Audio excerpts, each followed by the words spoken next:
What number is this? 176. Did you say 107? What did you say? 170, What number? 176. 76. I wasn't freaking close. Jeez. You said 176, right? Yes, for the third time, 176. Hello, my friends. Thank you for joining us for the PEBCAK Podcast, a weekly information security show featuring some all-around good people. It is week 35 of 2024. I'm Chris Louie, and as you can hear, my audio is amazing. That means we are not recording live and I have my awesome podcast setup here with me at home. With me, I do not have my co-host, the Cloud God, who is out celebrating tonight. Where'd he go? Just celebrating what? What's he celebrating? I think he's at home today. Just didn't want to do the podcast. Loser. What a loser. That's something he would say, right? Such a loser. What a loser. Yeah. All right. And we have Glenn Medina, or should we call him Golfing Glenn, or GG. How is that golf course up in Seattle? It's beautiful. Did you guys not see the view from like overlook some hill opposite of Seattle, just overlooking Bellevue and Mount Rainier? Downtown Seattle. I don't know, it wasn't Mount Rainier. It was some golf course up in the hills, but it was really nice. Yeah, fun time. It was one of the better times that I've had. That's what Glenn does for work, apparently. Professional golfer. And it wasn't actually true golf. It was called the Rusty Putter course. And basically it's 18 holes of just putt-putt golf without putt-putt style. No windmill. No windmill, no borders. Out. Yeah. It was basically very difficult greens that you had to go from one hole to the next. So it's pretty cool. Right. I'd rather play that than putt-putt. I look forward to you taking us there sometime, Glenn. Yeah. From one hole to the next. That's Kobe's biography. You said it. I did it. I didn't want to be accused of picking on Kobe over here. Well, as you can hear, our first guest this week is friend of the show, Kobe Caputo. Welcome back, Kobe. Well, thank you. Happy to be here. For sure. Thank you for coming in clutch, for showing up on a Friday night to record this when we all just got back home. Yeah, absolutely. For sure. Yeah, thanks for coming on, Kobe. Absolutely. Good to know that you actually live in California. Yes. You gave me a hard time about it, thinking that I was doing some type of psyops on you or something. Well, yeah. I thought it was some kind of a competitor thing, but it's okay. We're friends. We're friends now. So we're frenemies. Friend and competitors. Yeah. All good. And our second guest this week is Victor DeLuca. It was great seeing you this week. Vegas Vic. Vegas Vic. Still in Vegas. You said everyone went back home, not me. Still here. That's true. Can't leave for another day. He's actually at a blackjack table right now. I don't know if you can hear his background noise. Whatever brings a better return than the market, man. He's got to throw some dice tonight. Just remember, it's sometimes okay to split tens. What? Says who? Oh, at blackjack? Yeah, blackjack. There are certain situations where you would want to split tens. Is it when the dealer shows 6? When the dealer shows a 6 and there's a sufficiently high count of the deck, which means there's a lot of tens in there still.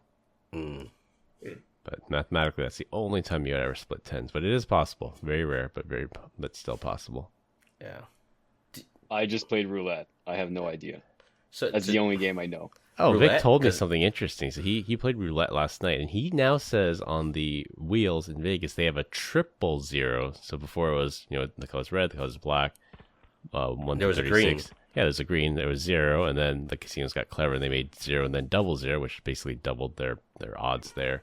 And now there's even 000. So there's 3 spots on the wheel that can make you lose now.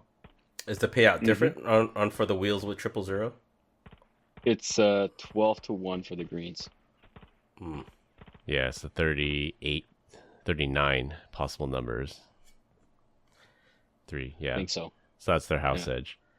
Is it 39? Yeah, because 36, 1 through 12, 13 through 24, 25 to 36, right? Yeah. So yeah. And then I think I read somewhere that some of the numbers on the wheel appear more on one side in a region, right? I think it was a 25 to 36. That's a myth. If you break it down. If you apply the law of large numbers, then every roll is independent and every number is equally capable of coming up. I guess we're going to have to go examine this. It was interesting though, because at the table they had like statistics in real time about the last 300 rolls or whatever, the last 300 games, and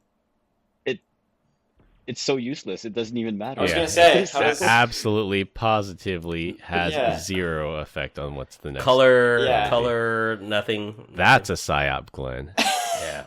Exactly. Because if you get 10 reds in a row, well, statistically, you're supposed to get a black. No, statistically, the next roll is 50-50. Yeah. Do you have a strategy, Vic, when you play roulette? I just got to ask. So it was my first time playing, and no, I really had no idea. So I just tried everything. I tried the even, I tried the red, I tried the single number, which I won once. I think it's a 35 to 1 payout. And I walked away with $16 profit, so well, it's like a whole lot of fun. That's like 100 Canadian bucks, so you're right. You got that covered. It's practically rich. Winner, chicken dinner. There you go. Yeah. I'm just gonna give half to Trudeau. That's all. Do you have to claim that on your when you get back? I told him he should. He doesn't want to be. He's gonna have to declare it. Yeah, he'll have to declare it. No. That's awesome. Combined, we have decades of information security experiences here, not just to educate, but to entertain. We've got 4 awesome stories for this week, so sit back, relax, and enjoy the show. This week, we're going to talk about Telegram's CEO getting arrested, hacking to kill someone. For our third topic, new malware to steal payment card data, and close with Vegas talk. For our first topic, hot off the presses, French judicial authorities arrested and charged Telegram founder Pavel Durov for a pretty wide range of crimes. Things like complicity in distributing child pornography or CSAM material, illegal drugs, hacking software on his messaging app, Telegram. This is a stunning blow for an entrepreneur who became a hero for internet libertarians over the past 10 years. Telegram, for those of you who don't know, is an encrypted messaging app, so you can send pretty similar to Signal or WhatsApp. It's end-to-end encrypted. You can start a chat, you can start a group chat, you can also create these communities.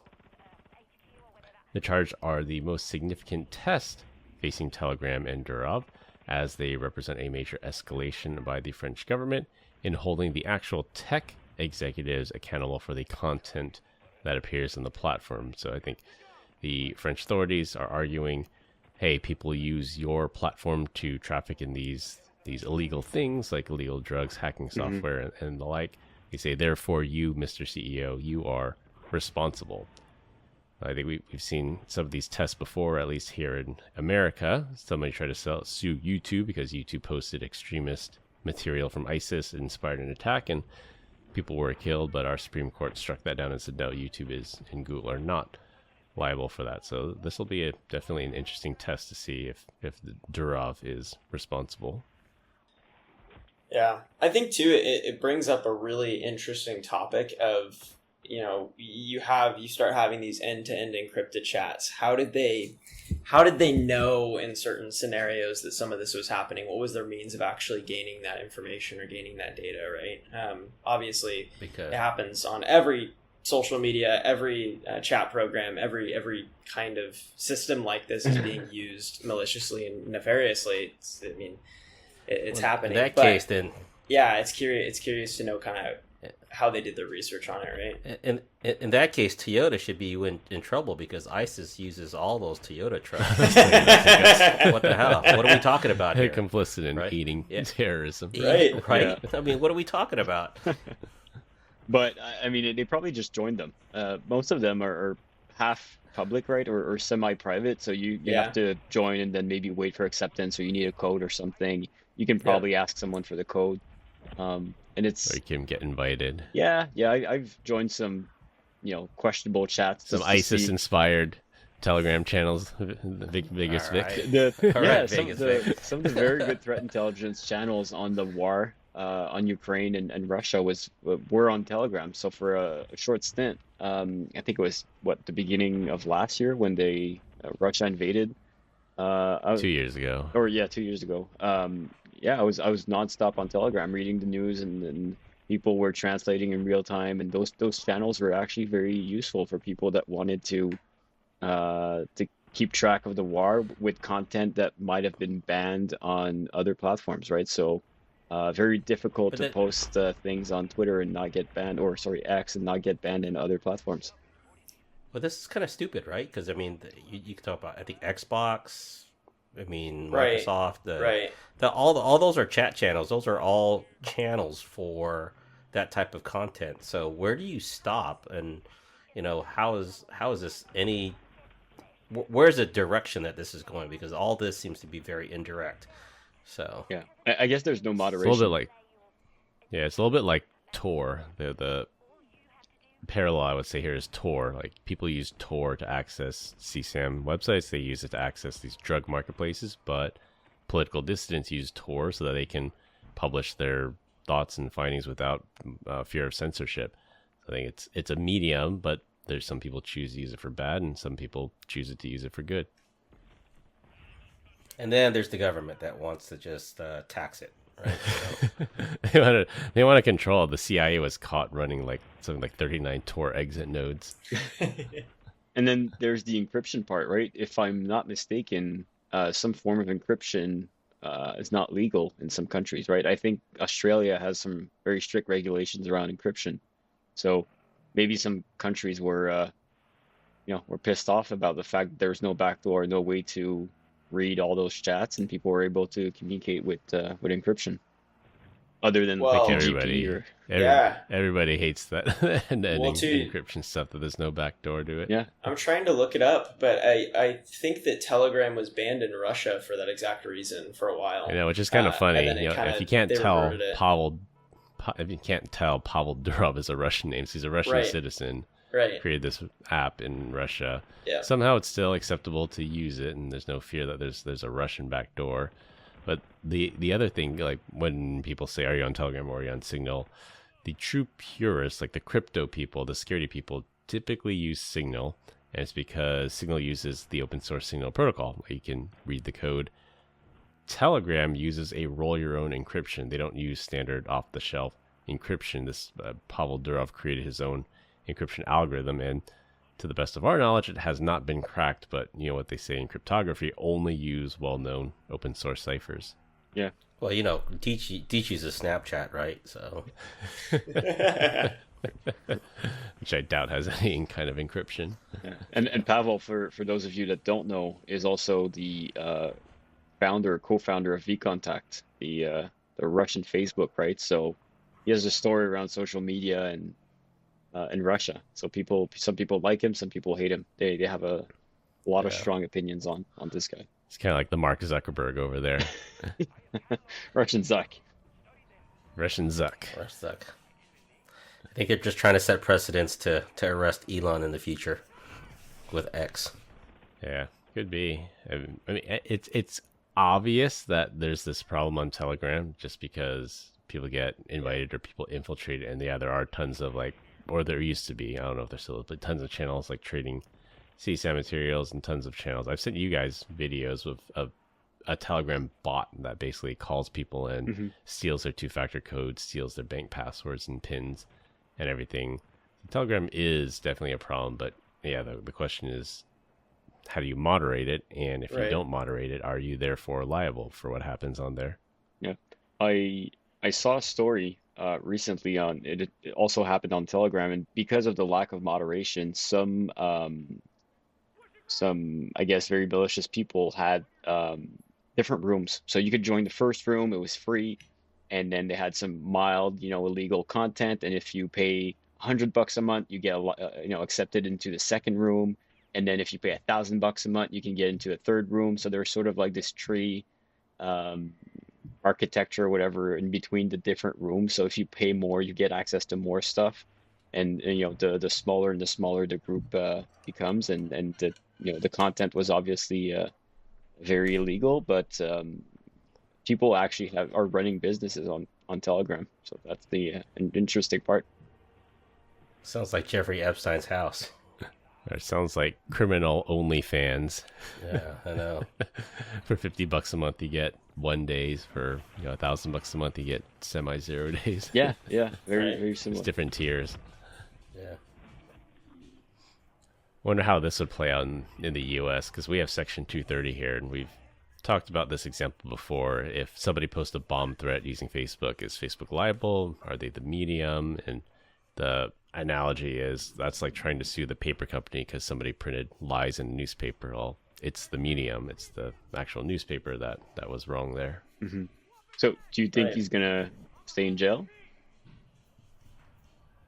I think Well- they might Julian Assange him, like basically do that, like just arrest him on these so-called trumped up charges and then keep him indefinitely until they get something. Maybe it's that universal backdoor that you talked about, and they're using this as leverage. You talking about the guy from Mitsubishi? Julian Assange? What? No, Julian Assange, no, the guy from WikiLeaks. WikiLeaks. Oh, the WikiLeaks guy. Okay. Like, is Glenn trolling me? Does he actually think Yeah. Julian Assange is this Hyundai executive? Senior guy. Not Hyundai. Hi- There's Hyundai. Hyundai. Hi, Yeah. Hyundai. Tesla. Come on. Tesla. Tesla. Are you thinking of Carlos Ghosn by any chance? Yes. He was the Nissan/Renault CEO that escaped Japan in a cello case. Was he Nissan? You're right. He was Nissan. He was Yes. Nissan/Renault, and he's living free in Lebanon right now because he's Yeah. or is it Jordan? I think it might be Lebanon actually. Yeah, it was for fraud. No, I different think. guy, Glenn. Yeah. Yeah. So I think personally that Pavel is probably going to walk free from this, but after a lot of back and forth, legal back and forth, I really have no idea how France will, if they judge, if it goes in front of a jury, if it goes in front of a judge, if there are criminal accusation, if it has to be in jail, if he's allowed to stay in a hotel in the meantime, they take away his passport. Really interesting, but I think he'll need to walk because I can't fathom the fact that just a lack of moderation is pinpointed on him personally, especially as a company, right? It's kind of weird to. I know Europe has different laws. Sometimes they hold people personally accountable, just like GDPR, for example. But that's interesting. Yeah, it's that, and holding him, if they wanted him to say increase moderation there, and he promises to increase the moderate content moderation, like they don't have to arrest him and criminally charge him. They can just sanction him or ban the app, which is another way people get around that. I don't think they actually arrest him unless they know something that we don't, and this guy is like actively promoting it and Right. creating these channels himself. Right. Assisting with the distribution. Yeah.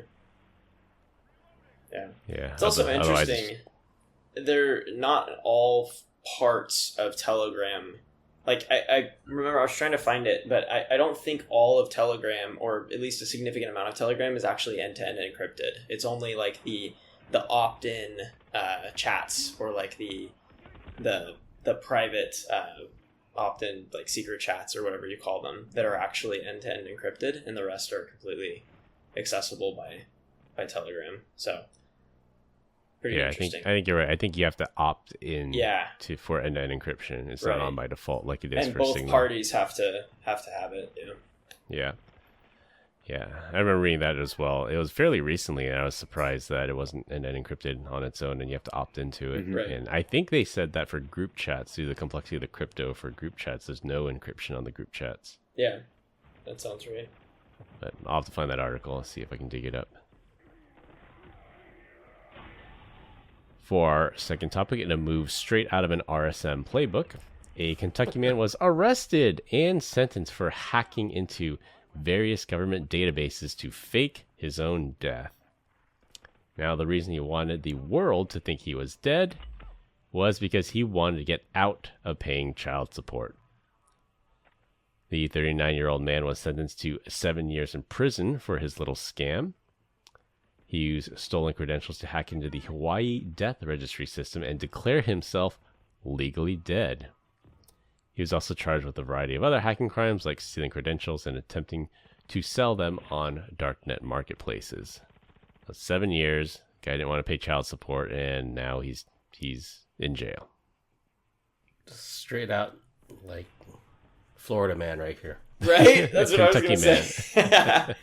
It's the adult version of I hacked my grades, right? Yeah, something Brian would know about. Yeah. Yeah, where's Brian? I guess Hey, he that's why I wasn't couldn't do smart. the pod. I guess he wasn't smart enough to actually just fake his death and move to another country. So He still wanted to live here and not have to pay child support. yeah, He found a clever way to do it. You know, this brings up a really interesting question, though, is the fact that somebody was able to use stolen credentials to an official government repository and make all the modifications without anything else stopping him from actually doing that. Oh, I'm not pretty surprised. Like, have you seen? Oh, I'm not security surprised for either. state level It's just- government. Right. No multi-factor authentication apparently, and Right. no password rotation. It's just like, and the fact that it's Hawaii doesn't surprise me either. Like, you remember maybe 3 years ago or so when Hawaii had that accidental missile launch thing that says, Yeah. you know, missiles are incoming to Hawaii. This is not a drill. Get underground now. That's so Yeah. funny. And they're like, oops. And then, so first of all, that is hilarious. But the more hilarious part was they interviewed the guy that accidentally pressed the button. He was like posing in the Hawaii Weather Center and everything. And then in the background, you could see a monitor with a post-it on it that said password on it. So it was in the background. So again, not really surprised. I guess the Hawaiian state government doesn't have their IT security all buttoned up yet. We know how he stole the credentials. Didn't he say. walked in. Yeah, Walked I know, into the yeah. county office and looked underneath the keyboard of the attendant that was sitting there. He He just said took he a was picture a- of the monitor. Yeah, he said he was an official state representative. And they handed it to him. That's cool. No. He should get a. Is that really? Is that what it says No. in the news? No, it doesn't. Okay. Oh man, now you're trolling I was me. like, No, it does Sounds say believable though. it does say that Yeah. he completed all of the forms, assigned it to himself as the medical certifier, and created his own death certificate using the digital signature of a doctor.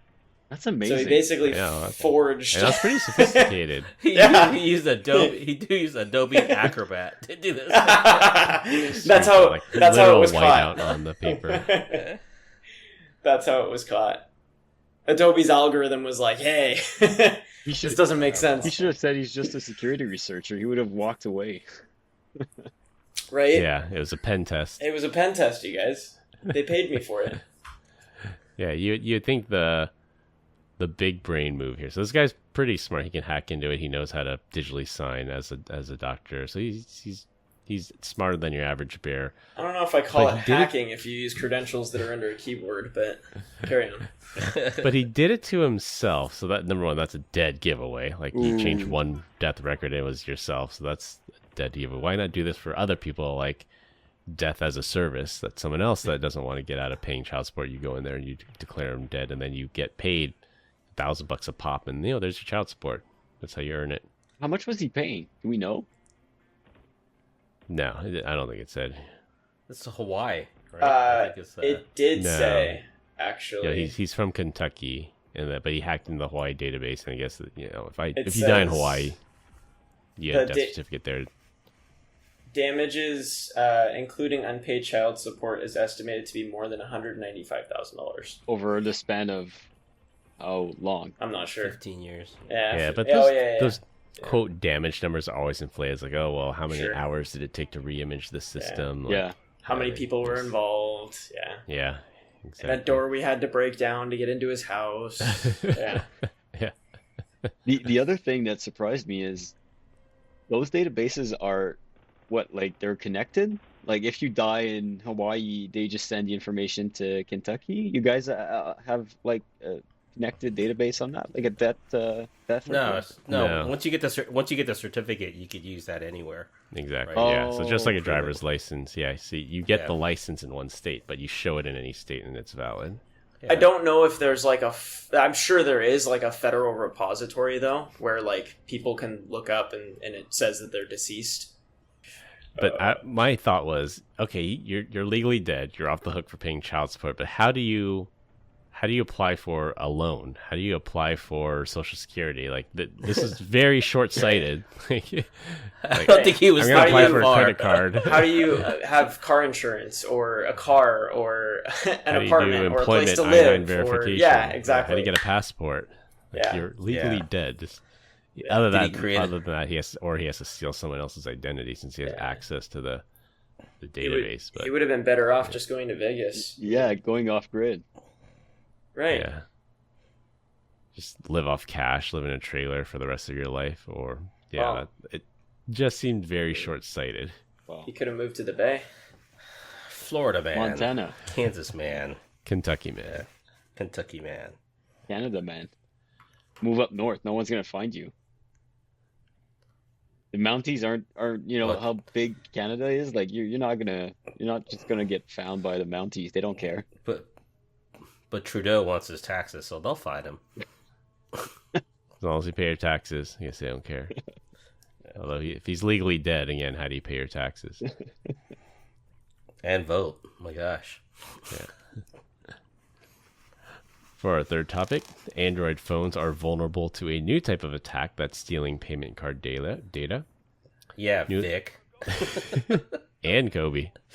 And Kobe. Oh my god. Next generation. Yeah, we're 50-50 on this call. I've lost all respect for you guys. Hey, I have an iPhone 2. Come on. An iPhone 2. I have an iPhone as well. In addition. Dad joke of the week. Horrible. Newly discovered Android malware steals payment card data using an infected device's NFC reader and relays it to the attackers. That's a new and novel technique that effectively clones the card so it can be used at ATMs or other point-of-sale terminals. The malware is installed through traditional phishing scenarios, such as the attacker sends a message to the target, tricks them into installing this Ngate malware and it uses short-lived domains to impersonate banks.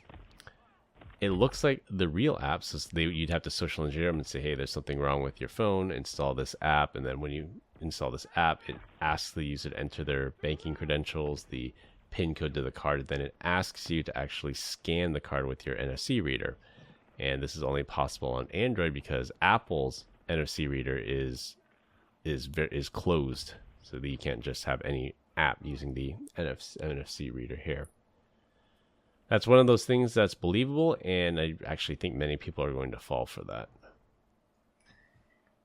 Yeah, this one's interesting. I think specifically for two reasons. So one, the Play Store protects against this by default. Like if anything's downloaded externally, and they already have it categorized from some of the articles that I was reading. If it's like a normal user using Android with Play Store and they have like normal Android configuration set up, most likely are going to be protected against this. But where this is really interesting is if they're phished and they have that download and they don't have any protections in place where Play Store will tell them that they're downloading something externally, it's completely automated. So it's actually doing like the Android's user experience where it'll load the app kind of natively on the device without actually fully installing it. And people basically don't know that it happened. So it's very interesting. And just what was the last time that you had anyone like click on something because they said that you had to install this to fix something on your phone? Yeah, from a random text message that you get. Yeah, that's like no one ever does that. That's part of the social engineering aspect of it, though, is like when you when you get a message on iMessage now on iPhone from an unknown user, like you're not allowed to click on the link. It says it like walks you through the social engineering that says hit reply Y, close iMessage, open up iMessage, then click on the link, and then that's how you're able to click it again.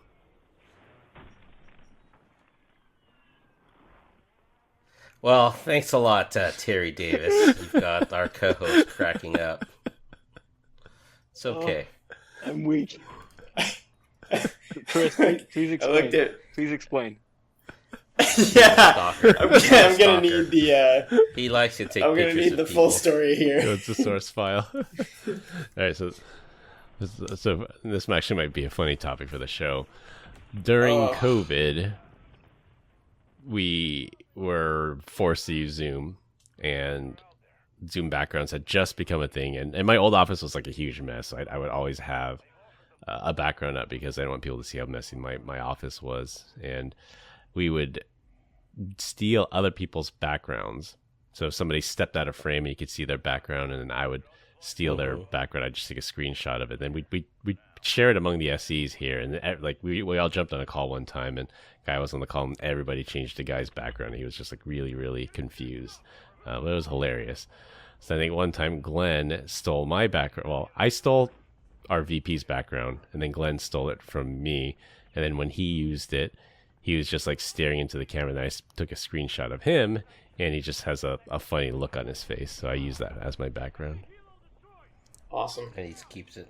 Yeah, database Chris over here. So Yep, I got all the archives. Oh wow. These pictures are amazing. These backgrounds are Oh my gosh. quality backgrounds. Yeah. Now that's a good one. I'm gonna have to use All right. that. You're gonna have to send that to me. I'll send you the source files. Thank I'll you. set your new boss. Yes. Yes. That's awesome. We're gonna have to edit this whole part Right. out. I think it's funny. If we're under time, this six segment's staying in. Right? Yeah, no, it's Anyways, back on topic though. Back on topic now. This is really interesting because it can replay from just being in the same like wallet. So like if you put your phone in, for example, like if you have your Android in a purse and your wallet is next to your phone in the purse and there's no NFC blocking that's happening, it can relay that in real time and they can basically replay the attack. So that's kind of how this is successful, which is interesting. Yeah, and I was always curious because I don't know how it is in Europe, but here in the U.S., after they switch to NFC, it's just tap and go. Like, can you technically clone that? I know there's some level of encryption built into the credit card, but if you can clone it with an NFC cloner, because we don't use chip and pin here in the U.S., it's just chip. You just tap and go. It should be chip and pin. It should be the way it is, like it is everywhere else. Yeah. Yeah, Target is the only company I know of that's chip and pin, that I have to enter my pin when I use my Target card. Really? Vic, do you guys use chip and pin in Canada? Yeah. All the time. It freaks me out because when I pay at a restaurant, for example, and they take my card, they come back, and then I write down the tip, and they could just put whatever they want on the machine afterwards, right? Instead of me, Yeah. choosing on the machine myself. So that's just crazy. It makes no sense whatsoever. Yeah. And only in the U.S. do they take your credit card away. Yeah. Like most, like all of Europe, they bring their reader to you, and you are in possession of your credit card the whole time. Everywhere else in the world, only the U.S. Yeah. Yeah. They've started doing that in a lot more places here. Like I know, like In-N-Out and Starbucks and most of the drive-thrus, they'll like have the machine and they'll do it in the window in real time. Yeah. Or like at Yeah. tables, they start having some of the machines at the tables. But You mean like McDonald's where you have to do it yourself? Yeah, You have yeah, that's there's exactly what nobody I there. that's exactly what I mean. Yeah, that's luxury eating for me, Glenn. Come on, man. Eh. And they don't have a dollar menu anymore. Come on. No, they have a value menu though, but not dollar. And Well, they did bring the burger back down. Glenn's a fan. Glenn knows everything No. about fast food. All the different fast foods. No. Not as much as Mr. Louie and Taco Bell and McDonald's McRib over there. Yeah, Oh. my two favorite things: Taco Bell and the McRib. What's Anyways, why Taco Bell over Chipotle though? I want to know because Brian's a Chipotle guy. You're a Taco Bell. What's the beef? There's no beef. No I like pun Chipotle intended. too. Chipotle was one of my favorite restaurants when I used to work. I wanted to go there all the time. Chipotle is like higher quality. It's $13 for a burrito, and Taco Bell, you know what you're getting. If you buy a $3 burrito, you know why it's $3. You can just get more of them. Have you been to the Half Moon Bay Taco Bell? I think One you're on thinking the of the water? Pacifica Yeah. one. Yeah. I guess it is in Pacifica. Yeah, Yeah. that's pretty cool. Yeah, my kids love going there. We go to the beach and then we walk over to the Taco Bell and get lunch. And it's always crowded and busy, so I just order through the app. I just walk in, walk out. That's smart. Yeah, they actually serve drinks, like alcoholic beverages, and it's pretty cool. They do. They serve menu. beer and margaritas and stuff even before all the other Taco Bells serve that. Spiked. That is a national landmark. Future is now. Cool. Going back to the attack, like Kobe was saying, I am impressed that the AVs or the EDRs on the phones. I don't know if it's mentioned on the article, but I was surprised because I would say that the AV on my Google phone is fairly aggressive. So I don't know if it was disabled. I don't know if they're using any other Android device that doesn't have any AV embedded in the service, but I was surprised because these types Google did respond. Yeah, which is interesting. Sorry, carry on. I didn't mean to interrupt no, you. that's all. I was just saying it's fairly rare that a multi-step attack like this one would work, especially on a weird domain. Since I think as of a couple months ago, I think like the Google VPN and DNS is like embedded in all the new devices, all the new within the new update. So you're sort of forced to use their service if you have a Google phone, or at least it's provided by default. Samsung's kind of the same way. They're pretty aggressive with that, where they'll actually give you, like, I don't know if it's enabled by default, but I get reminded very, very religiously that I have a VPN that's provided for free through Samsung. So yeah, okay. If the service is free, then, or if the product is free, then you are the product. They Right. break it to you there. It just routes through Korea, right? So. Yeah, pretty much. They're just hoovering up all that data and then they're going to sell it to an advertiser. I mean, that's the iCloud gateway in a nutshell, right? Or the private relay, right? Yeah. Very interesting. But it's actually, well, I know for sure Apple is private. Apple doesn't run the relays, so they can't get the data. Right. I don't know if Samsung is quite so generous with your privacy. Apple fanboy. But I think part of this, we talked about that before, though, right? Apple's not revenue generating revenue through ad sales like Google is. yep. Apple sells iPhones; they don't sell ads like Google has to. Yeah. It's an interesting perspective. Well, to a certain extent, they're both selling hardware, so they're both selling additional software. They're both selling hardware. They're both selling chips. They're both selling very similar in the end. I think their business model for phones is very, very similar.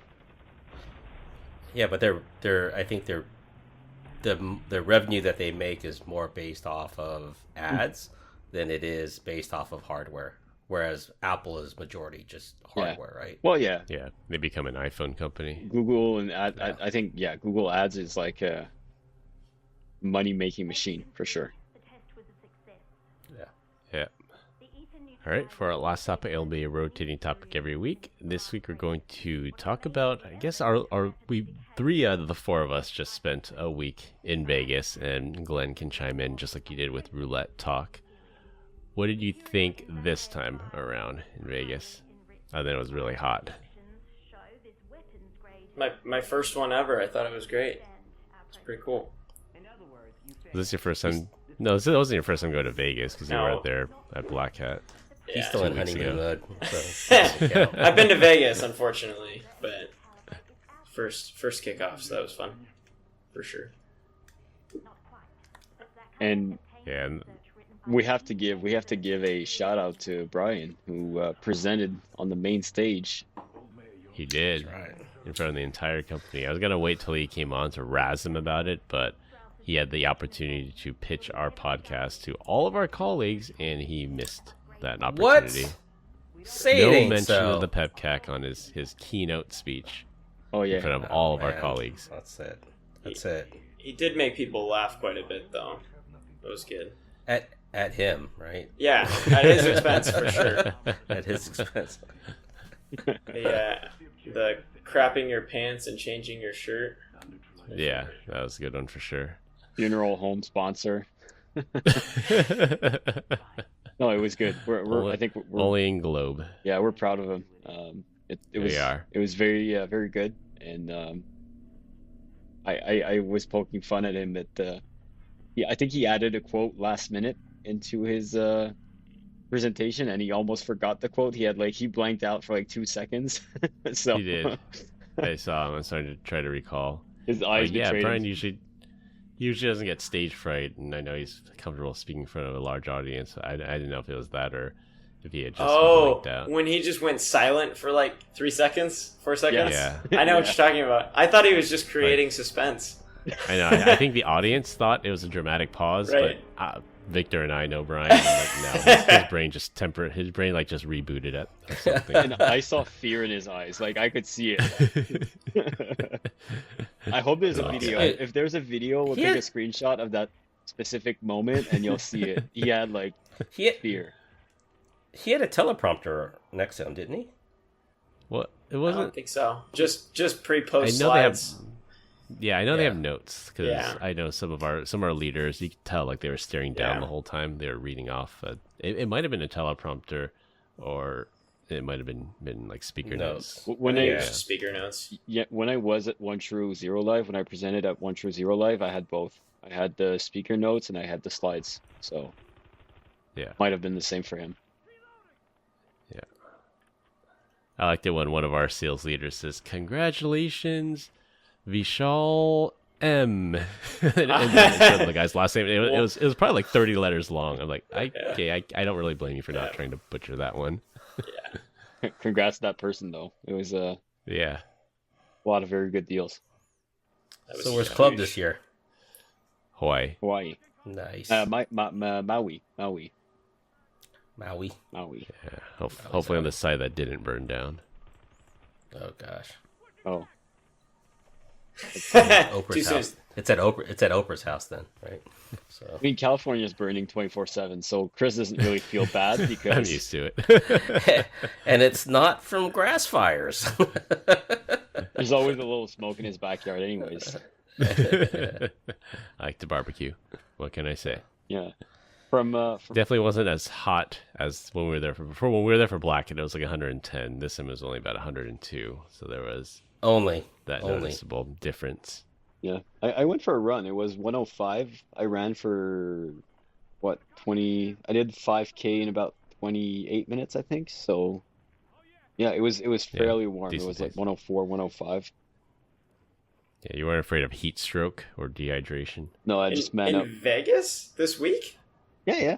Wednesday night. Where were you, Kobe? What's going on? Yeah. I don't know where you were, but it was not 105 at 8 o'clock at night. No, it wasn't 8 o'clock at night.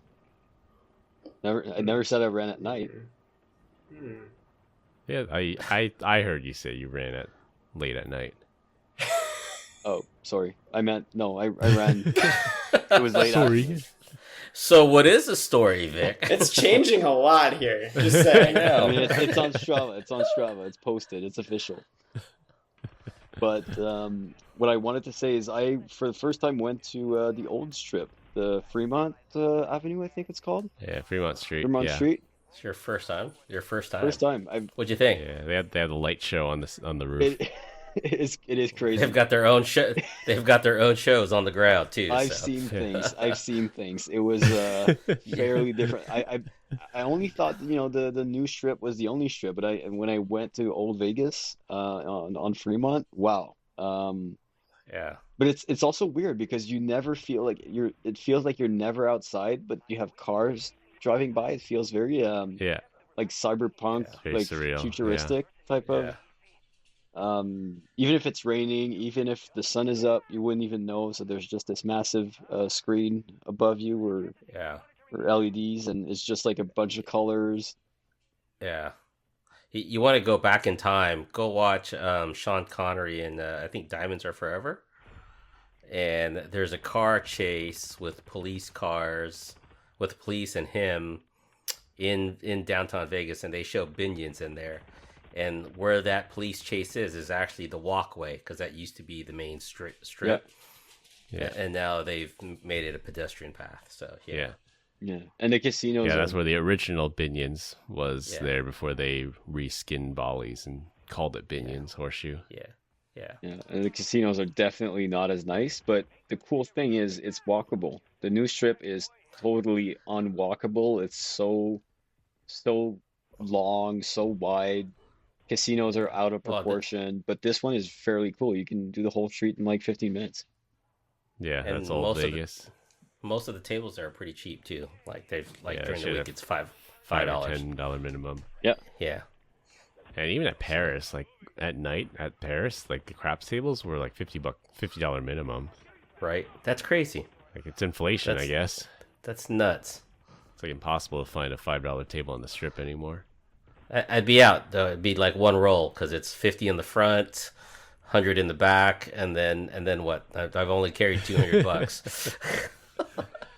Yeah, you not have the bankroll to survive the No. ups and downs, Glenn. No, definitely not. Did you guys gamble in Kobe or Vic? I know Vic, you said you won $16 or did Kobe you gamble? Never at a table. Nope. Do you use slots?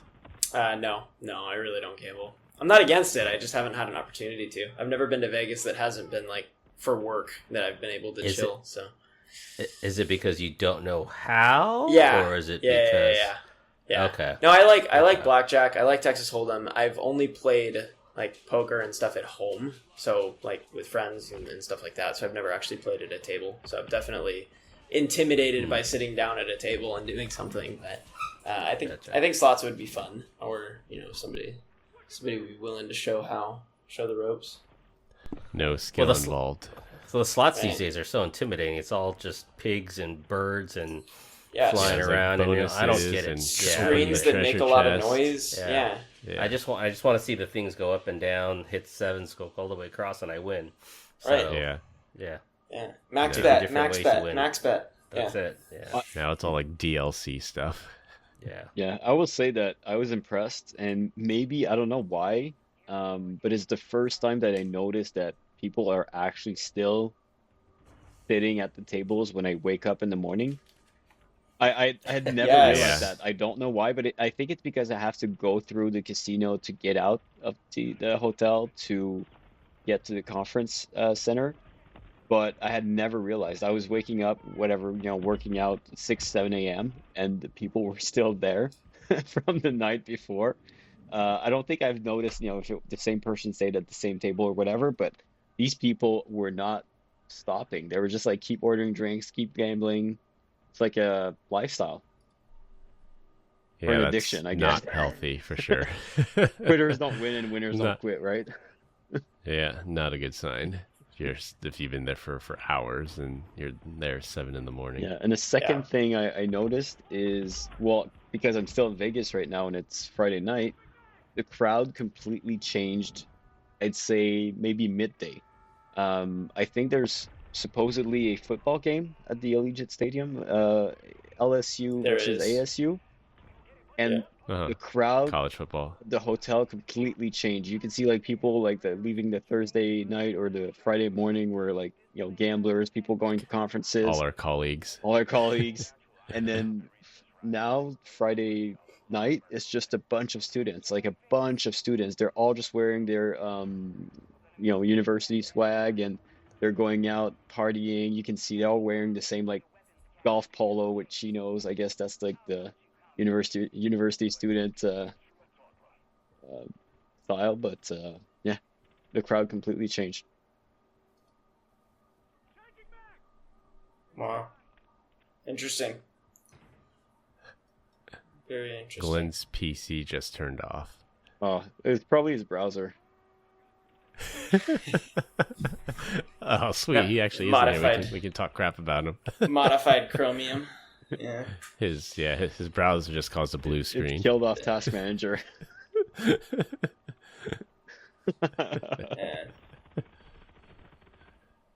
Yeah. Yeah, good trip, good seeing guys.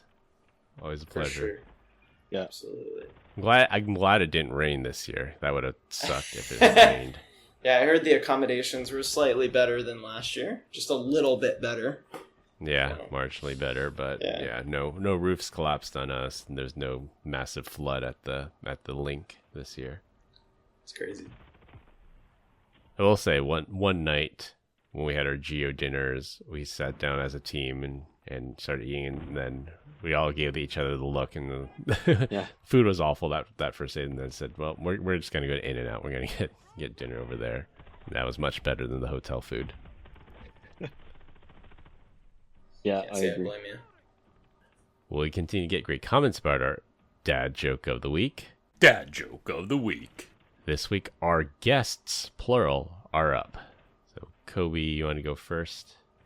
I'll toss it to Vic. Vic has to right. redeem himself. I have a lot of pressure, That's true. Yeah. Don't drop another stinker on us. and it's a great joke for a vegetarian. So get ready. All right. What do you call a cow that can't jump? Ground What's beef. that? Wah. All right, you redeemed yourself, Vic. Yes. All right, Kobe, you're up. See, now I have to come back on to redeem myself after this one. Right? Yes, the same joke twice. What state has the most streets? What's that? Rhode Island. All right, that one actually pretty good. I thought it was gonna. Delivered. I was going Four times. I was going for State Street. 4 times. That's Street. good. That's funny. All right, to wrap things up, the CEO of Telegram got arrested. Faking your death will not get you out of paying child support. Android users have new ways of getting their credit cards stolen. And what happens in Vegas stays in Vegas. That's all I have for this week. We hope you enjoyed this week's episode. You can find us on LinkedIn. Links will be in the description. Follow us on Instagram at PEBCAK Podcast. Thank you to all listeners and subscribers who raised 5 stars to the iTunes Store and Spotify and left us a review. We appreciate you all spreading the word to help grow the show. The best way to find us is to search for the PEBCAK Podcast on your favorite podcast listening app. My co-host Glenn Medina and our guests, Kobe Caputo and Victor DeLuca. I'm Chris Louie. Thanks for listening. We'll see you all next weekend. As always, have a nice day. Have a nice day.